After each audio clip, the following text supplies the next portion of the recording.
हरे कृष्ण कृष्ण कृष्ण हरे हरे, हरे Ram Ram Ram Hare Hare.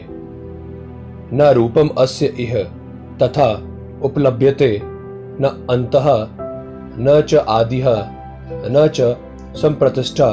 अश्वत्थम annum सुविरुड Moolam असंगम शस्त्रेण दृढ़ेन छित्त्वा ततः पदम तत् परिमार्गित्वम यस्मिन् गतः न निर्वितन्ति भूयः तम एव च आधम पुरुषम प्रपदे यतः प्रवृत्तिः प्रसतः पुराणी। इस वृक्ष के वास्तविक स्वरूप का अनुभव इस जगत में नहीं किया जा सकता। कोई भी नहीं समझ सकता कि इसका आदि कहां से है, अतः अंत कहां है या इसका आधार कहां है। लेकिन मनुष्य को चाहिए कि इस दृढ़ मूल वाले वृक्ष को विरक्ति के शस्त्र से काट गिराए। तत्पश्चात उसे ऐसे स्थान की खोज करनी चाहिए जहां जाकर लौटना ना पड़े और जहां उस भगवान की शरण ग्रहण कर ली जाए जिससे अनादि काल से प्रत्येक वस्तु का सूत्रपात तथा विस्तार होता आया है।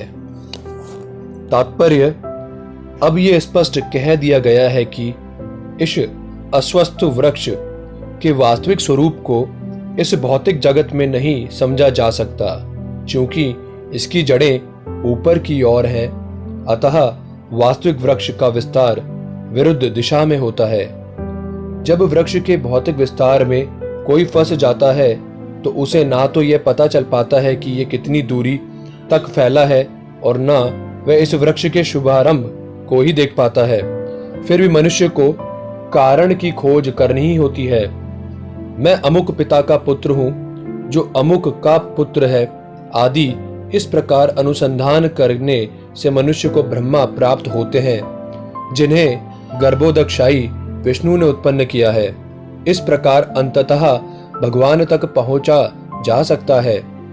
जहां सारी गवेषणा का अंत हो जाता है, मनुष्य को इस वृक्ष के उद्गम परमेश्वर की खोज ऐसे व्यक्तियों की संगति द्वारा करनी होती है जिन्हें उस परमेश्वर का ज्ञान प्राप्त होता है। इस प्रकार ज्ञान से मनुष्य धीरे धीरे वास्तविकता के इस छद्म प्रतिबिंब से विलग हो जाता है और संबंध विच्छेदन होने पर वह वास्तव में मूल वृक्ष में स्थित हो जाता है।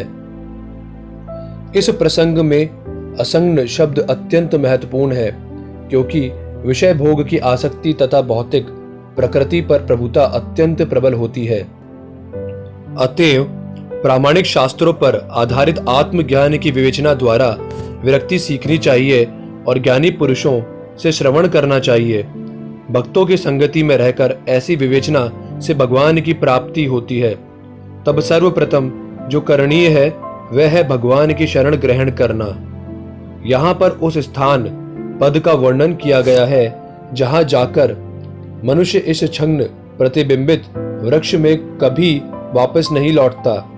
भगवान कृष्ण वह आदि मूल है जहां से प्रत्येक वस्तु निकलती है।